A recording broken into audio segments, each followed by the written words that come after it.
बिस्मिल्लाहिर्रहमानिर्रहीम। अस्सलाम वालेकुम। टू नाइट स्पेशल में खुशामदीद। आज मैं आपके लिए लेकर आई हूँ सर्दियों में स्पेशल खजूर का हलवा। बहुत ही हेल्दी और न्यूट्रिशियस होता है। बनाना बहुत ही आसान है, बिना चीनी के बनाएंगे और बहुत ही कम इंग्रेडिएंट को यूज़ करते हुए। इसको बनाने के लिए मैंने 1 किलो खजूरें ली हैं, क्योंकि खजूरों में काफ़ी ज़्यादा डस्ट और गर्द वगैरह होता है। तो इनको 10 मिनट के लिए हम पानी में सोक कर देंगे और उसके बाद इसका हेड और जो सीड्स हैं वो हम रिमूव करके एक बार फिर धो लेंगे।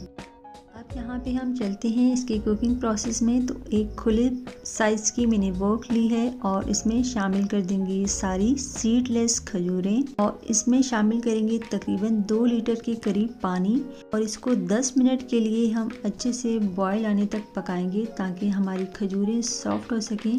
लोग इसे ब्लेंड कर लेते हैं, लेकिन उससे हलवे का टेक्सचर अच्छा नहीं आता। आप हमेशा बॉईल करने के बाद ही यूज़ करें।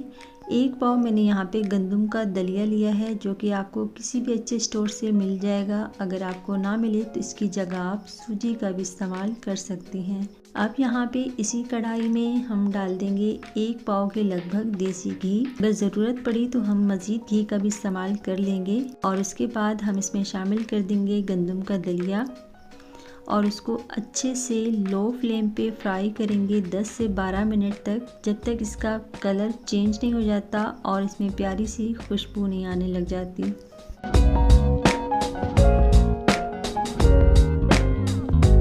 सर्दियों में खजूर का हलवा ज़रूर बनाना चाहिए, स्पेशली छोटे बच्चों और बड़ों के लिए भी, क्योंकि ये बहुत ही ज़्यादा इंस्टेंट एनर्जी देता है। इसमें वाफिर मिकदार में जिंक, आयरन और कार्बोहाइड्रेट पाए जाते हैं, जो कि आपको सर्दी से महफूज रखते हैं और आपके जिस्म में आयरन की कमी को भी पूरा करते हैं। गंदम के दलिए को भूनते हुए मुझे तकरीबन 10 से 12 मिनट हो चुके हैं। फ्लेम यहाँ पे मैंने तकरीबन लो टू मीडियम ही रखा है।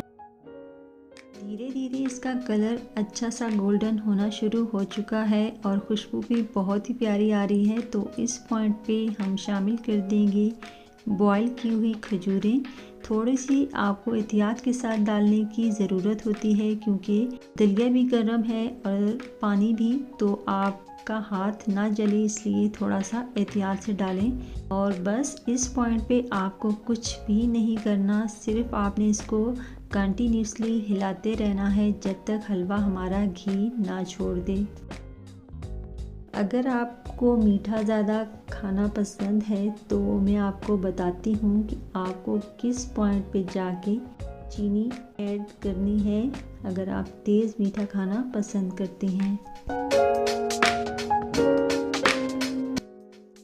इसको पकाते हुए तकरीबन मुझे 15 से 20 मिनट हो चुके हैं और फ्लेम यहाँ पे आप हाई रख सकती हैं। बस आपको इतनी ही फ्लेम रखनी है जितनी आप इजीली हैंडल कर सकें। और लास्ट में अब मैं शामिल कर रही हूँ भीगी हुई कुछ ड्राई फ्रूट, जो कि टोटली ऑप्शनल हैं। जो भी आपको ड्राई फ्रूट पसंद हो या जो भी आपके पास अवेलेबल हो, आप इसमें डाल सकती हैं। मैंने यहाँ पे 4 मगज़, बादाम और किशमिश डाली है।